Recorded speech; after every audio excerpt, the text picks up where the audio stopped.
Well, hey, before we get started with this amazing episode, please make sure you subscribe to the YouTube channel.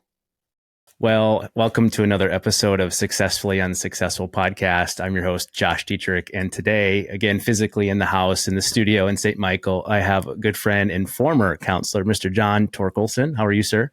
Good. I'm doing great. Good morning. You look very comfortable. Yeah, it's a comfy seat. Yeah, good. Well, what's exciting for me to have you on the show is as we briefly mentioned, and as the inspiration for the show of A Successfully Unsuccessful came from the season in life where my paths in pursuit of success got off course and went down a path of infidelity and other things in my life where I was very selfish in pursuing things of this world, and effectively nearly cost me my marriage. And so part of that recovery process was my wife and I deciding to seek help and getting counseling. And as believers, we can always come to our Father, but there's something about speaking challenges and your experiences with others that are professionals, that are trained. And so today we have John in the house, and he currently goes to our church, and we've connected after the fact. So it's been years. Yeah. But what's really cool is just being able to sit here and kind of unpacking the world of mental health. And as our relationship has grown a little bit inside the church, and the fact that we're not currently meeting as client, and we're protecting some of that information by saying, hey, we have a relationship together in the church and no longer a professional relationship. But what's cool is bringing some of that dynamic into the mix. So first, just give us the rundown. Who are you? Tell us about yourself, and how the heck did you get into this world of counseling? Yeah. So I been married for, I'll be 20 years this summer. 3 kids in the area, so I won't name their names. They would be mad at me. So have family, been married almost 20 years. Actually started out in ministry. Was a youth pastor for many years, and went to seminary. Got done with seminary, and some things were kind of changing in life and whatnot. And so looked at what else could I do? Not necessarily thinking I would completely change career paths, but to be honest, having a lot of families coming in when I was a youth pastor and being like, help. And at the time, not really having the resources, I felt like obviously praying for them, scripture, Christian counsel, great things, totally needed, important to me, some of the most important things, right? Mm-hmm. But then also just some practical things to be able to say, hey, what? So started reading some books, had seen the program at seminary for, I'm a marriage and family therapist is the title. And so went back and just decided to finish that program off. Kind of goes with the MDiv. So it only took a couple of years, and got into working in the industry and figured someday I'd go back to ministry and use some of it, and just been in the field now and just kind of rolling. So just a little bit. So I'd mentioned I'm a marriage and family therapist. There's several licenses in Minnesota, 4 to be exact, where you can do this kind of work. So a lot of people think, oh, you're a marriage and family therapist. All you do is marriage counseling and family. And that's not true. I do individual, just a mental health therapist. What are the distinctions in the certifications?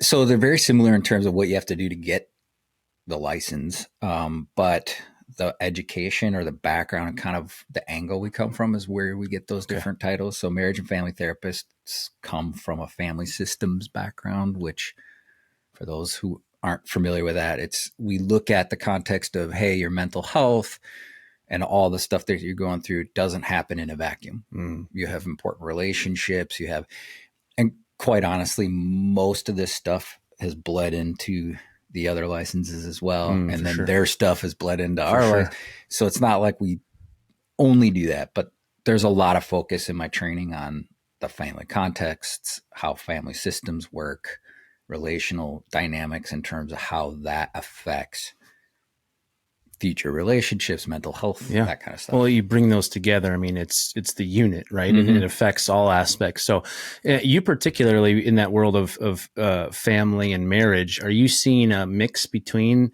couples, individuals, children, kids with their parents? What does that look like for you on a day-to-day? Yeah. So coming out of youth ministry, and going into the industry as a natural transition to really focus on adolescents and some of their stuff. So you should be an expert parent then, right? I wish. I mean, there's stuff, but those tools, man, you got them all now. Yeah. It's just making sure you use them, right? Yeah. It's really easy to tell someone else. Right.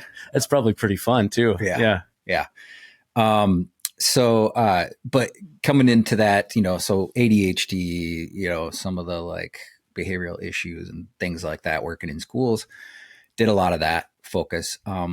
But to get into the industry, I also had to kind of take what I could get. So I started out in my individual practice doing that. And then part of my time too was spent in a day treatment with serious and persistent mental health. So these people who are probably not going to, have an incident for months or a year, a couple years, and then recover and go back to normal in life, whatever that is. But you know what I mean? Yep. They're dealing with this for life and need more resources and that kind of thing. And so dealt with that for a few years and then kind of moved on from that once I could choose. Yeah, right. I went back more to the adolescents and family. And so then if you think about your mix and the marriage side, are you seeing a combination of both? What primarily are you seeing individuals or husband and wife together? And what does that look like? Or how has that changed over the years? Yeah. So started out with a lot of adolescents. As I've gotten older and worked with parents of adolescents that were struggling, started to move also into seeing adults. A lot of adult males, obviously. When an adult male comes in, this isn't totally true, but a lot of them are looking for a male therapist. For whatever reason, they feel like that would be in general, women and men. Men. So seeing a lot of individual men. I do see individual women. Some women are like, hey, I prefer man, right? For whatever reason. And then I still do see adolescents. And then I was open to seeing couples with my training and whatnot. And there's a lot of therapists who are like, hey, I'm not taking that one on. Got it. So in the different contexts I've been in, I've sort of been the guy who is willing. Yeah, so I did it and in a sense developed a expertise or specialist in that because I'm just was open to it. Yeah, that's great. Yeah, because I mean, it takes two to tango. A lot of times, as you're seeing, I'm curious what your thoughts are. When you see couples and then to coming in together, and then you see just a husband, individually, and then a wife individually. Do you often do a combination where you see them together and then individually, or is that typically one of those things where you could try to separate some of that? What does that look like? Yeah, so that does happen, and it really kind of depends on like a preference.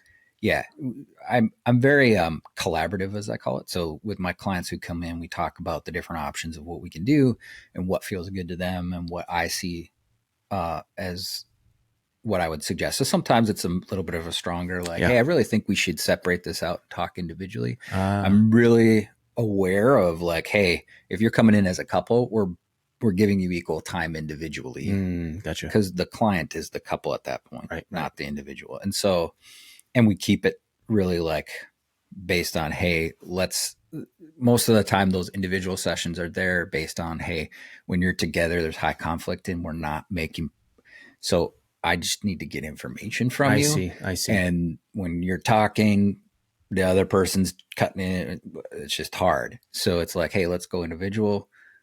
You can get it all out. The spouse can get it all out, and then we'll come back together and I have the information. A little more context, then you can kind of facilitate a little bit better. Yeah. So when you think about, what gives you energy and the skills you have, and I'm curious, having that well-rounded experience, when you get to work with individuals versus couples, I'm sure there's no right or wrong answer, but do you have a preference? Do you start to see some of where you're like, you know what, things really hit home when I get to work with these types of situations?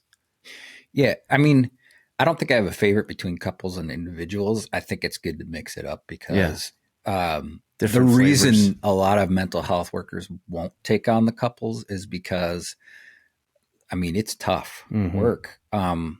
Not because the couples are so tough or bad or whatever.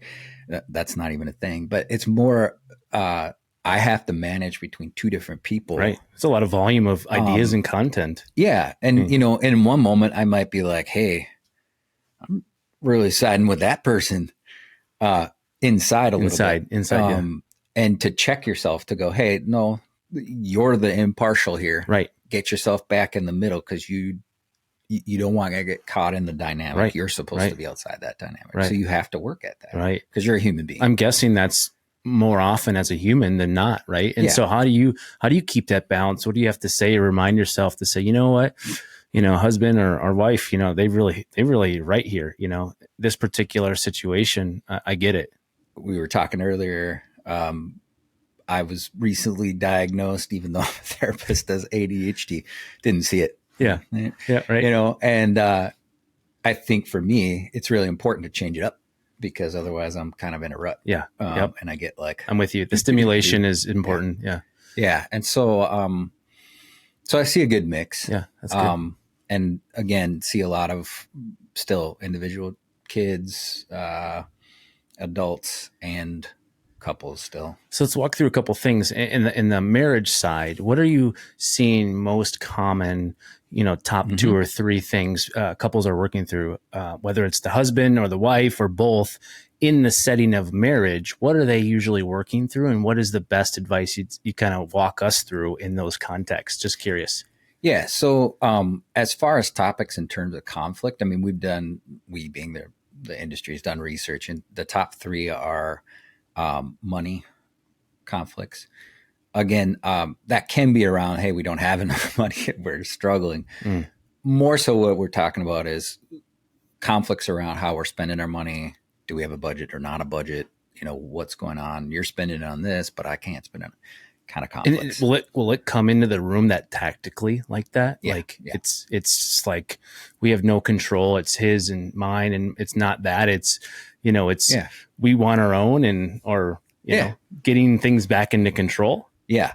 And so, a lot of times both or one or the other, it's, hey, we're really struggling financially and both of us have ideas of how to get that under control. And it's high tension when you're like, hey, I'm in debt. Right. I'm struggling. And there's a lot of that going on, especially right now. Right. And so how do we get on the same team? Okay. So that's more like alignment around communication. Yeah. And really finding a way to find common ground and seeing a similar picture. Yep. So to solve that problem, right? That's a little outside of the box in some ways. So in some ways, you're really just trying to align them. Yeah. So I'm not telling them financial advice. Right. That's what you're getting. I'm not a financial advisor. So I'm not saying here's how you solve your financial woes, but suggesting, hey, I don't care what program it is. I can suggest some. There's lots of good ones out there, like books, videos, that kind of stuff. I've had some loose connections with Thrivent because they tend to have a value of helping couples through some of this Dave stuff. Ramsey kind of system. Yep. Dave Ramsey's one of them. So whatever it is, can you guys agree on getting something like that? That's almost like having a counselor because it's like, hey, here's a third party telling us what to do. That's an expert. Right. Can we agree to listen to them? Oh, I didn't even know that existed, or I hadn't thought of it that way. Yeah. Yeah. Breakthroughs. So instead of doing it your way or my way, we're doing it Dave Ramsey's way. Yeah. Right. So level 2 now, beyond money, is then what? Then we have parenting is another top 3. Again, I'm not remembering what's exactly 1, 2, and 3, but parenting. So again, we're not aligned on how to parent. Why does that cause so much tension? Definitely because we come out of childhood with like wounds, I would say. I mean, that might be a strong word. But our role models. Some people it's wounds. Some people it's just things, annoyances, whatever it is. Right. Things that we do and don't like. So making a comment about don't do that. Well, my mom and dad were really great parents, and they did this. They did that. Yeah. Right. Or I hated that my parents did this. Yep. Please don't do that to my kid. Right. And then, you add on top of that, most people who have kids, that's a hugely emotional, high intensity topic, right? Mm-hmm. I love my kids. I die for my kids kind of feel. So when the other parent is doing something that's like, no, that can be high. The gloves come emotional. off, generally speaking, right? Yeah. And so how do we get aligned on that? And again, it's going to, your way, my way. Let's look at the best way, right? So where are some parenting resources? And I have stuff that I will talk to them about, but like also let's get into books. Here's some suggestions of books and different things that, and again, it doesn't totally matter. I mean, there's definitely bad parenting advice out there, but I mean, most of the stuff that's popular is going to be generally better than the lack thereof. Right. And then it's not your way or my way. It's this expert's way. Right. And I'm sure it's as easy as, hey, honey, I found this book. And you're like, I'm not doing that. But if the counselor recommends it, sure. That can definitely it might hit home. Yeah, for sure. So, okay. That makes a lot of sense. And as a father of 5 kids and yourself as a father, ups and downs, the kids challenges, the kids behavioral issues / treatments of their own challenges. And I think number one is just, we never really had good modeling, as kids. I mean, there's no perfect parent out there. There's no manual like they all say. But as a believer, I'm curious how you are able to layer that in, so if you're understanding them coming in and they've asked for a Christian counselor and they've identified you as a good fit, where are you able to kind of find that resource, in a way that would be very helpful and positive, as opposed to a way that feels like, someone, wants to push their faith on me. Obviously at the end of the day, my guess is there's a combination of where their comfort level is, right? Yeah. But in terms of resources, is there rules around how you can integrate faith? Because I always joke in my counseling experience, I said this to a couple guys. I said, I don't know how you do what you do. I don't know how others can treat others so well if they're not believers, because a lot of times there's a heart issue, right? And a heart issue, we're not going to get the heart doctor to fix this heart. This heart is selfishness and desires that come from, I need to change, by the way I orient, myself. I'm curious about that. Yeah. So interestingly enough, I don't advertise myself as a Christian counselor. Some people know that because of who they talk to and says, hey, go see this guy. He's a Christian. I have an MDiv, which is after my name. Some people know what that is. Okay. Some people don't. Masters of Divinity. Yeah. Right? So that's I went to seminary. So some people come in and they're like, will identify themselves as a Christian and I want a Christian counselor. I saw that you have an MDiv. I came to you. Gotcha. There are people who just call up and say, hey, I need a counselor. They come in. That might mean they're not a Christian. So I see across the board. And I remember I went and got my degree from a seminary for my license, right? And what was cool about them is they said, hey, we're going to do these assignments around how do you want to be as a counselor? Do you want to be a Christian counselor? I see. What does that mean? I see. Do you want to be labeled as a counselor? What is that? That's a Christian. Right. Right. A counselor that's a Christian, right? Yeah. What does that mean? And I kind of went the route of I'm a counselor that's a Christian. Yep. Again, delicate matter. As a counselor, my job isn't to influence you with my values. My job is to help you live out the values you have in your life.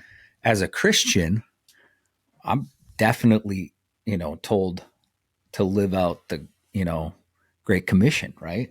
So how do I do that working as a counselor where I'm, bound by some of these rules of don't, and so that's a delicate, fine line that you got to be careful with. And so I recognize the whole, I've told people, I sit in my office and the ones that do not identify as Christians or strongly say, hey, this isn't where I'm at. It's difficult because I'm sitting there going, you need Jesus in your life. Right. And yet just like if you're going to take penicillin for an Yep. illness, we don't Right. have to be like, hey, let's pray over this penicillin. Right. God's given Right. us the knowledge of penicillin Right. to treat certain illnesses. 100%. And so in the same way, there are psychological therapy theories and treatments that we've figured out and that I believe God gave us. And so 100%. we can do those And with we're people who don't believe in God. Men using their giftings and talents that he created us with to create these medicines. So I balance that out. And the nice part is in anything, we're also charged with caring for people's whole self when we're a therapist. And so we can ask the question, do you have any religious or spiritual, beliefs? Preferences or beliefs. Yeah. And so, even if they're not a Christian, I'm caring for that part of them and bringing that in if that's a part of who they are. But I've also had a lot of experiences, and again, I want to be careful with this. They bring it up. I don't push it on them, but they'll say, hey, do you go to church? Do you do this? And I've had people who, when they come in the door, are like adamantly, like, I don't want to talk about religious stuff. When I ask that question, you can tell there was like something there. Come to me later and they bring it up. Right. And if they invite that in, I can bring that up. But I am still the counselor. I'm not a pastor. And so I'm very cognizant of that. And so I will bring in scripture when people want that. I've even prayed for people who want that, but I'm very clear. Like, if you want pastoral care, that is not this.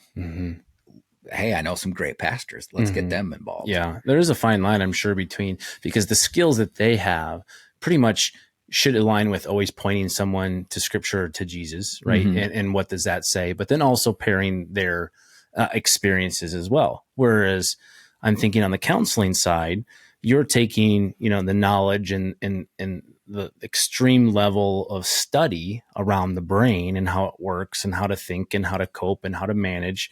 And then one of the solutions might be to integrate faith, right? And so it's kind of an order of operations thing in a way, right? Yeah. Yeah. Cool. And the thing I want to add to that too is, interestingly enough, being a believer, Jesus is perfect. Jesus is great. Churches aren't Jesus. And Amen. some of the religious beliefs around our Christian faith are not Jesus. Right. And so some of my biggest work in counseling is addressing some of the conditioning we have. So like deprogramming religion. Yeah. And some of it's, we'll acknowledge in there, it's not from a hate, we don't come from a hateful place. We're like, this comes from a good heart, maybe even a positive thought about how to do life. Here's the effects it has later, and they're not good. Yeah. And that's okay. We can kind of slice between, bad theology or even just ideas that have come through religion, any religion, including Christianity, and Jesus. It's the difference. Yeah. Yep. Yeah, absolutely. And that's a huge distinction. And I think what I love about our church's mission is to help people find and follow Jesus. When we look at the perfection, he's truly the model of how to live. Right. And that's all we're trying to do here. And if we love God and love others, the first and second really commandments to really understand the great commandment and great commission is that. But then, being able to orient our life around how we live, it's so hard sometimes when, I'm sure talking to someone that they have the big old log stuck in their eye, and they're just unwilling and unable to see anything else but their spouse's problem. Right. And so I think that I'm curious how you walk through those scenarios where there are husbands or wives. In both situations, it does take two to tango. There's always two sides, even in my instance. And I bring this up, the infidelities, my wife now, for years have said, what's amazing about this is I never was going to go to counseling, and we went to counseling because this happened, and this is the way I'm going to be able to get through it. Well, she's still going to counseling because she's realized that there are things in her own life that she needs to work through, things that have programmed her, from her childhood, things that have influenced her beliefs in religion, not faith, right? That have affected some of who she's become. And so I think that's always fascinating. But when you have such a distinction sometimes between someone who just can't see past themselves, how do you navigate that, as a counselor without being able to really, and again, the fine line of, you're both of my clients, right? And my interest is to helping, not to side with one. In the log versus the plank, or the plank and the speck, how do you navigate those situations in a marriage counseling situation? I think part of good marriage counseling is setting things up right from the beginning. And so talking about, no matter what you're coming in with, I think, one of the things to be careful with as a therapist, you mentioned infidelity. So in general, if I have somebody who comes in who's had infidelity, for example, it's really easy for the spouse that's hurt to just point the finger and say, this is what's wrong. That's what was wrong with the relationship. That's the only thing. And like, you fix that and we're good. I'm fine. You did this. He starts loving me and respecting me again, we'll be good. Right. And the thing is the person who was involved with that also knows, hey, there's stuff here in the relationship that I'm being hurt by and I'm struggling with. And the temptation even from them is to say, yep, I've got to put that aside and completely and just focus on what I did wrong. And to start with, I've had couples come in like, we went to another couples counselor, and right away they're like, okay, so we're going to talk about how what you did caused the other person to want to have an affair. And it's like, not the best approach. There's a piece there, but that'll come later. Right. Yeah. And so, obviously if infidelity happened, in a lot of cases, the marriage wasn't great before that. We can recognize that. Right. But right now, let's talk about the big hurt. But then we move into, okay, we have stuff. And so part of what I set up too in just relationships where they're coming in and struggling is, hey, we all have stuff. Yep. And if we're going to say we don't, that's rough. The temptation is to be like, and point to the spouse because you want things and need things in your relationship. And it's not that you can't vocalize those, but the focus needs to be on you can't change that person. Yeah. Yeah. And even if we're sitting in here and I'm talking to you guys, I can't change them. You can't change them. Who can you change? Yourself. If you both focus on what you can do to improve the relationship, wow, what a cool thing, because you're going to all of a sudden realize you're getting what you need. Yeah. Communication is opening up. They're more open to hear the things you need because you're focused on how can I communicate that in a way that shows love and care and concern for you. Right. I'm also working on myself. So it makes the other spouse more open to go, okay, I see the effort they're putting in. Well, I guess I can do that too. Yeah. What do they need? In a neutral environment too, where you have another person in the room. And it's like when you frame that up that way, when we asking everyone to take ownership of their own thing. But now it's time to explore that balance between, okay, how do we unpack now the areas, that are affecting the marriage that stem from previous hurts, right? Because even us, after looking 4 years ago, we revisited, we called on this. It's a couple that have a coaching practice. They're not counselors, but they've gone through a similar journey. And so my wife has really latched on. And so we hired them for a 90-minute session.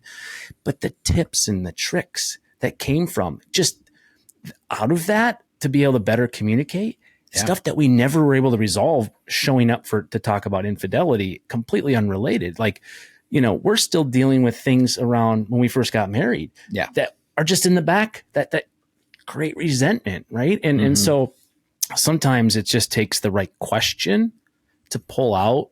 I always love counselors because I think of it as the AI, and AI is you have the prompt, and the prompt is what is the question that will pull out the right answer, right? And so how have you had to train or be trained to do that in circumstances where someone has to remove that log, right? But you're helping them kind of go through that to see that. Yeah. Is there a rhyme to the reason?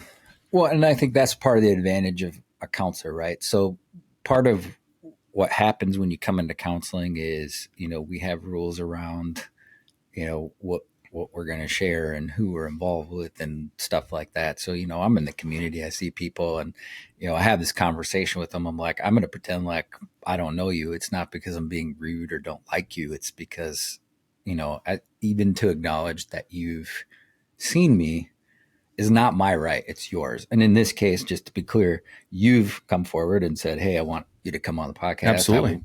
I'm acknowledging you. I didn't initiate that. And so that's an important piece of what we do. And it makes life difficult sometimes. Absolutely. As counselors, sure. Like, how do we handle all this? But to go back and say that, that's some of the advantages of counseling. You go in and, this isn't a person who's sitting in judgment of me because they've heard it all. You actually get the opposite of that. You get to remove all of that, right? Right. And, they're doing this because they want to help and are opening themselves up to be non-judgmental to you so that they can help you. And then you get to go away and leave it there as far as like someone knows my stuff. Yeah. Well, that someone can't tell anyone legally and won't and doesn't want to because they and if they do, there's pretty significant recourse. Right. Right. And so in that, it also gives us a unique position to challenge people. And again, that word might hold some stigma for people, but challenging is in therapy is generally very gentle. And like you said, it comes with questions or, hey, consider this. I'm not, oftentimes I'm saying, I'm not accusing you of something. I'm asking you a question. You get to tell me what you think. You know what I mean? You get to correct me if I'm wrong. And you could also respond with, I don't feel comfortable answering that. Absolutely. Right. And so the key is, there isn't accusations. There isn't assumptions that I know you. There's questions around, think about this. Is this your motivation? Is that your motivation? Is this happening for you? Is that happening for you? And there's moments, especially in couples therapy, where I will, step in and say, hey, I'm experiencing this from you. That might be what they're experiencing. It's called parallel. It's actually a therapeutic process. It's parallel process. It's sharing some of that stuff. So there's very different techniques to kind of bring that out. I think the thing that doesn't happen is like, hey, that's the log in your eye and you need to take care of that. And, right. I'm not, I'm not a police officer. I'm not a cop. I just said that I'm not a parent. I'm a therapist. I'm here to help you.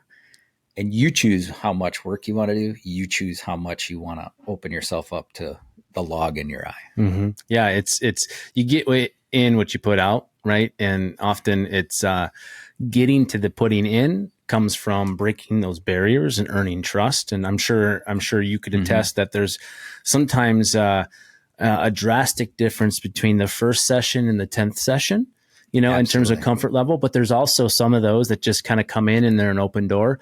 I feel like, that stigma, we talk about the stigmas of men being able to admit when they're wrong, like my dad, even though we would be lost or unaware of where exactly we were before we had GPSs, right? The inability or disinterest in stopping to ask for help was enough for him to, just ignore my mom and keep trying to figure it out. Right. And so we're stubborn like that as a general statement. But what are you seeing in men a lot of times that changes their posture about counseling, right? Because so one would say going into it, I felt, or I think, or I see these things. I don't want to talk about my feelings. I'm sure as part of that, like it's almost just like putting up that wall, not even saying the word feelings, and almost beyond that is that I don't want to take ownership of something that I've done.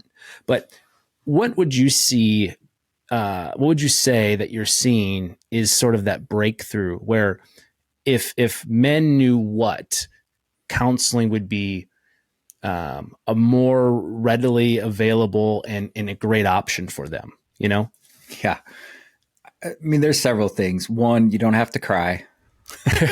You certainly can. You can. I've had some, and your secret's safe with me. Big tough guys crying in my office. That's great, and that's awesome. But you don't have to go in and cry. Also, it isn't about, and I kind of mentioned this before, but it isn't about them coming in and me telling you what to do. Right. Or shaming you. In fact, that's the last thing I want. Absolutely. And so I think, and then with couples specifically, what also disarms them is oftentimes they're coming in because their wife's like, you're like this, you know, and while there's truth in what their wives are saying, it's not like I'm going to jump on board and be like, yeah, you're a horrible person. You need to change everything. I'm with her. Right. Yeah. It's like, hey, okay, let's hear that. Yeah.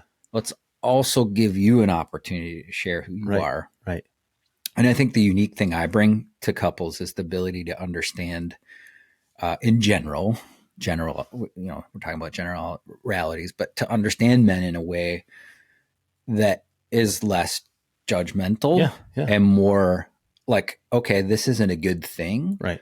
But you're not just a, you know, the label, like you're not just a nasty man or whatever. Yeah. Right. Like there's reasons things are going on. Let's get to those. And that's also not weakness. Right. Like to talk about, hey, this isn't weakness. It's actually takes a lot of strength. And that's something I actually do a lot, both on individual, is to really talk about, man, it takes a lot to come in to see a counselor because of the stigma. Absolutely. And so in all reality, you might be like, I can't handle life by myself, so I'm weak, excuse me. And all this stuff. So I had to come in, I'm weak, right? It's no, like I even will acknowledge, you know, as a counselor, we're supposed to see counselors. And sometimes I'm like, I don't know. You know what I mean? Yeah. I'm kind of nervous. Your own human, right? You know, a trained human. Talk about all my stuff. What are you talking about? Yeah. That is a difficult step. And we recognize that as counselors. And so we're trying to do everything to kind of lower that power dynamic of, you know, hey, here's the counselor sitting in the big seat and tell me what to do. No, like I like to say, especially for me, there's different styles, but for me, I'm like, hey, you know, I'm definitely doing research-based therapy, but I like to make it feel like we're just sitting here having a cup of coffee chatting. Right. So it brings that power differential down. One of your podcasts with Jeremiah, our pastor, was talking about he likes to get down from the pulpit. He uses a coffee table. He doesn't have a pulpit, actually. That's the whole point. It's the stand. And he comes out and greets people. Like he's the greeter. Yeah. Yeah, I love it. And stuff. And, you know, he talked about differences in pastors and different personalities, but one of his goals is to lower the like, hey, here's the big pastor who's got it all together and whatever. Right. But hey, I'm a guy. I'm called. I'm good at speaking, certainly has talent. He's a gifted speaker, but I'm a guy. Yeah. I love the way he goes. Yeah. I'm one of the pastors here. You know, I'm not the senior pastor. It's just, you know, being able to remove those, what is it? You know, the feeling of, inferiority, you know, and allow the playing field to be leveled and it's huge. And one of the big things I say is, you know, people come in and be like, thank you so much for helping me. You know, what you did was amazing. And I say, wait a second, we need to stop and talk about how amazing what you did is. What you did is, right. I mean, I do this every day. Client, I'm trained in a therapy, but for you to go home and apply this and do the hard work. And to see the fruit. Wow. That's what makes the difference. Yeah. I'm a counselor. There's other good counselors. Right. There's nothing special about me as a counselor. Having a counselor is good, but I'm not, you know, this amazing, I'm just a counselor, but to have that counselor and then to apply it, man, let's give you the credit because you did the hard work. Well, right. What about, you know, that would probably be very rewarding as a counselor to hear that. But at the same time, to your point, like it probably brings the most joy when you see the work you facilitated, allowing them to go put it into practice and come back with a praise report of, you know, the tools that they've been given have been applied. It is often, what does it take, you know, for change to happen? So as you see couples arguing, let's talk about communication issues. Let's talk about parenting. Let's talk about money, infidelity, other personal things, like them owning it is probably part of it. Like, I'm sure it's like, for sure, you look at the stages of admitting, you know, recovering alcoholic stuff, but where do you see change really happens? What about it? And I'm sure you can sense this going into it, but where do you see it really takes hold? I think when people understand that it's okay to not be perfect. I mean, what's up with that? To be able to say, hey, I made a mistake. Yeah. I screwed up. Yeah. And it's like when we can lower that bar, and sometimes, you know, I remember being taught in my schooling, like you should rarely self-disclose. And that's important because if you're in there all the time being like an I, it's annoying as yeah. Well, Paul says we should boast about our weaknesses. Therefore, we can depend on Christ. Right. But I think a nicely timed and discreet, you know, I'm not telling all my marriage secrets. I'm not, you know, my wife wouldn't appreciate me sharing everything about what we go through, or my kids, you know, they would be like, what did you tell that kid? Why did you tell the stranger? Right. So you're very careful about that, but to admit, like, you know, I'll often say, hey, especially to guys, I'm not telling you this from a guy sitting in a chair that's like, hey, I go home and I do this so perfectly with my wife. Yeah. I don't. Yeah. Because this stuff is hard. Yeah. But just that little phrase to say, hey, I'm a therapist who studied this stuff and I'm supposedly an expert in, and I am in the sense of knowledge and stuff, but that is very difficult to apply in the heat of the moment. I think that brings something to dynamic to say, hey, listen, like this is hard. And it's okay to say, hey, I don't do this well. You're not alone. I screwed up. Yeah. Now, part of that is I'll also look at, you know, the husband or wife in this case on the opposite end and say, listen, in order for them to admit it and to really work on it, they might need some grace from you. Like, what is your response when they screw up? And if they're willing to own it, can you give them, you know, depending on what it is, but a lot of times it's these little things of, you know, miscommunications or defensiveness. And it's like, hey, I was defensive last time. I'm really sorry. Okay. That hurt me. You don't have to say it didn't hurt me. That hurt me, but let's work on it. I appreciate you coming to me. Yeah. Yeah. That's good.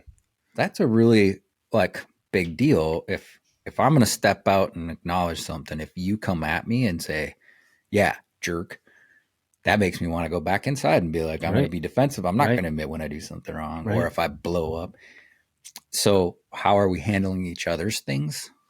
How are we going to each other with those things? And then also, how are we able to admit it? So when they kind of get through those layers of just being able to first recognize their own and then be able to give a little grace, you know, but also work on those things. So yes, yeah, you're right. I did say that. I can imagine acknowledging their feelings. You know what? I'm hearing what you're saying. You know, I didn't think of it that way. Often, and this is my big thing, like here I am telling all my secrets, but this is, I think, vulnerability, right? Like I tend to assume my wife might have a negative, you know, thought by the way she sounds. And I jump to conclusions, right? Or I put my prejudices or biases or, you know, experiences from the past on her, right? And I carry that around and blaming, you know, it's like, okay, she said that. And so one thing I love, and the tool we still use seriously from you is my favorite, is the story I'm telling myself. The story I'm telling myself is. And that was brought up in the podcast with you and your wife. Yes, it was. I listened to that. And I just need to make sure that's from Brene Brown. Okay. So you can't take the credit. I get it. I passed it along, but I want to make sure we say, hey, Brene Brown came up with an awesome very thought, good. And I pulled that. And that's part of what doing your job. That's it, right? Using the tools that you've been given. And so, for that though, like, I think it helps reframe without saying, you said that, or you made me feel like. It's speaking out loud. The story I'm telling myself is that when you said that, I felt like I heard this, or you made me feel this way. And so, you know, and so when you do that, it's like role playing from a third party, right? You know, so cool. I love that one. Yeah. And, you know, as I still use that in couples, because the idea behind it is, hey, we make assumptions, we build stories based, and sometimes it's based on truths from the past. Sometimes it's both truths from the past, meaning with that particular spouse. Sometimes it's truths from the past, like growing up, this was the way things were. And I put, so we have very complicated brains and they put a lot of things together really fast. Yeah, for sure. And so, and the example she gives in the book is really great to say, hey, I have this going on. I have a lot of emotion. And if I say it this way, I'm communicating so that, oftentimes our spouses who generally know us the best can tell, hey, something's off. Right. So if I just go, it's just a story I'm telling myself, I'm not going to talk to my wife about it. They're like, hey, what's going on? Yeah. But it gives me a way to share that, which builds intimacy. And she knows what I'm thinking. And yet I'm not, like you said, pointing a finger and saying, you did this. It's like, and it gives the other person the opportunity to be like, yeah, you're right. That is a story. I was going more this direction. Over this here. is what, and in the case she gives, she was on a stressful point in time in her marriage or in her life, just writing books and different things. She was very busy. And her husband comes in and says, somebody didn't grocery shop or something to that effect. And the funny part is she never grocery shops. Her husband does it all. So he was referencing himself. But she's in the other room. He knows I'm busy. I'm stressed out. And he's expecting me to have grocery shopped. And he's upset about that, right? So she comes in. Here's the story I tell myself. And he has the opportunity to go, that's not what was going on. You don't grocery shop. I do. I was making a comment about myself. Or you have the opportunity to own it. That story is actually true. Yeah. that you're telling yourself. For sure.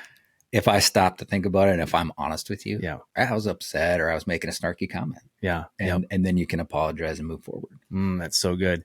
So what I love just, breaking down some of these conversations is just getting into the meat and potatoes of like, literally I'm imagining this being a counseling setup minus the microphones. Right. Yeah. And I think that's sometimes missed, right? Like I'm going to go talk with John. That's how I got to a point where, my counselors over the years have been like, there's just so much weighing on me. I've been thinking about and like even just processing out loud with another man. Right. And who has, in some cases a Christian, a similar set of core values. Right. Absolutely. And so getting that counsel, it's biblical, wise counsel and being able to, as iron sharpens iron, one man sharpens another. Like, absolutely. We think about even in the Bible, it's described where Moses couldn't counsel everyone, and his father-in-law, is it Jethro? Yeah, I believe so. Is saying, no, we need other leaders that can also do this. And so that's one way you do that. But for men, professional businessmen, husbands, fathers have a lot going on. They have a lot of pressures. Absolutely. What are some quick takeaways that allow them to audit where they're at right now? And just, because I think everyone thinks, a lot of people think that counseling's for broken people. And what I always explain is that we do marriage counseling because we want to make our good marriage great. Absolutely. Right. And so self-improvement is the driver. I still see a counselor, not because I significantly deal with anger anymore. It's because I want to continue to become a better person. So what do you think about that? No, I think that's a great point that you bring up. Absolutely. I love that. I was listening to the podcast with your wife the other day, and I love that thought of, hey, we're not going to counseling necessarily because our marriage is in shambles necessarily. It's definitely okay to go then too. Yeah. But I want to make my good marriage great. And then the individual work, I worked through some hard stuff, but I'm going to continue to go to keep working and be the best I can be. That good to great kind of concept, right? Yeah. Mm-hmm. I love that in counseling. I'm so excited when I have a couple or an individual that comes in and says, hey, my life isn't falling apart at this point, but I don't want it to. So let's do some work. I think that's fantastic. Now, again, if you're coming in, your life's in shambles, I think it's fantastic you're coming too. So I don't want to make like a stigma there. But, and if your marriage is falling apart, that's also a good time to try to get in and make things happen. But if you can do it before that point, that's really great. And I think that's one of the stigmas is like, unless my life's falling apart or I'm losing my marriage or my kids won't talk to me anymore, certainly those are reasons to get in and start talking to a counselor. But you can do that before that happens. And that's we can avoid that. Right? Yep.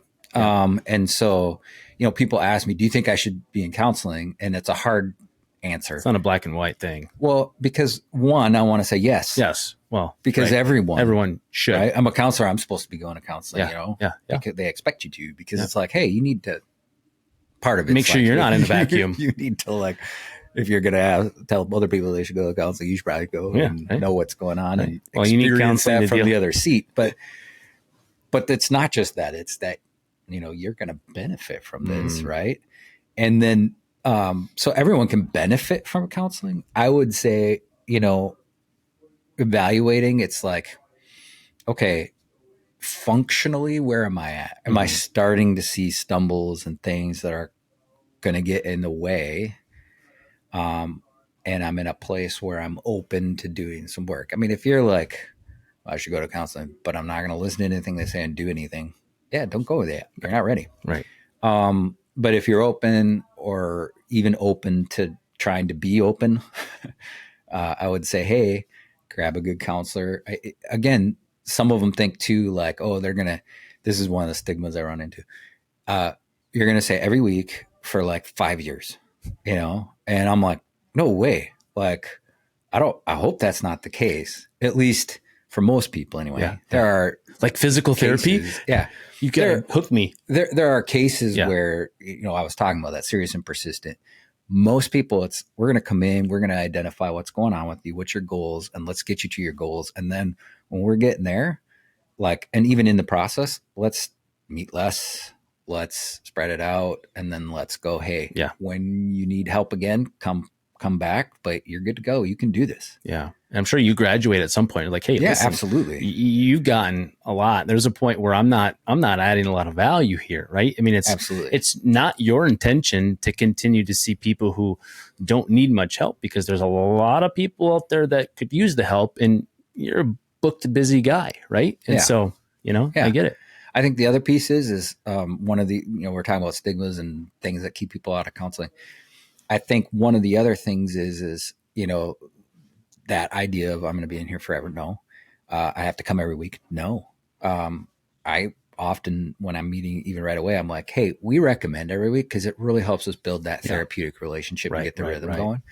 If you, for money's sake, time's sake, doesn't feel right to do every week, let's do every other week for a while. So most counselors are going to be flexible with that to a certain extent. The other piece is, if I go to a counselor, I have to stay with that counselor. Even if I don't feel like I'm getting what I need, even if it just doesn't, and I tell my clients right off the bat, hey, I've been doing this long enough. I'm not offended if you're like, you're not the guy. You prefer that probably than spending time where. Absolutely. Let's not spin our wheels and you be upset that you didn't get anything out of this. Like, if some of them need, like, I am not your clinical guy who's like going to give you assignments every day and like a piece of paper to take home. And, a lot of people are like, oh, good. Other people are like, I need that. I want that. Yeah, give me some homework. Right. And I'll give you homework. It might just not feel like that structured homework. Yeah, and it's like, I'm just not that guy. I used to try.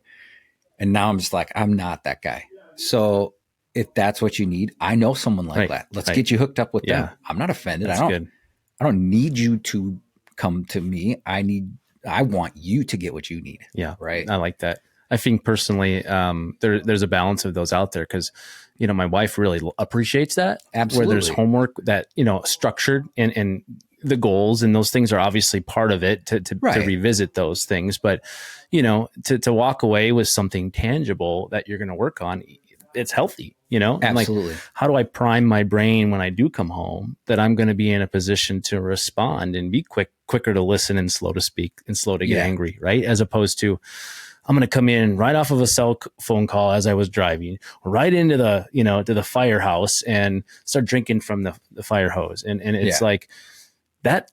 There's best practices here where you can stop, sit in your car for 5 minutes, pray, say a word, or just meditate for calm, and those are practical things. Yeah. And I think that's absolutely another good point. I have people coming in who are like, so how is talking about this going to help?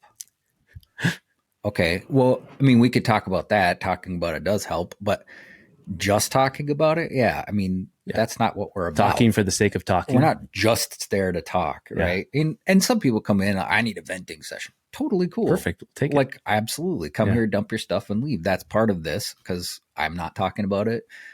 You can say whatever you need to say in this moment and then edit it and think through it and be like, oh, that didn't sound good, you know? And I'm just there like, I'll help process that, but I'm also can be a dumping ground. Yep. That's fine. Totally. That's what I'm there for. I get people who apologize for that. I'm like, I'm here for that. That's part of my job. Yep.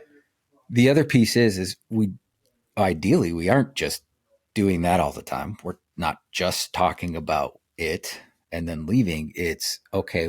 I was talking about, I'm not the guy who's going to give you a worksheet. I am the guy who's going to say, here's some clear things to go home and work on because otherwise, why am I doing this? Right. I mean, that's a good point. Like, here's what to do when you're getting angry with your wife, and here's what to do when you're, can't get up in the morning. Whatever it is, you're so depressed. Like, here's some goals. So we do that, but yeah. Like you said, the physical homework, actually it can be intimidating, but some people require that. And so it's a preferential thing and it's a collaborative thing. So absolutely. That's so good. So how can people find you, and do you do telehealth, or are you primarily in person, or what does that look like? Yeah. Do both. I tend to prefer in person, just my personality, but I do both and it works just fine doing telehealth as well. I'm currently working at Northwinds Counseling in Rogers. Okay. With a great group of counselors there.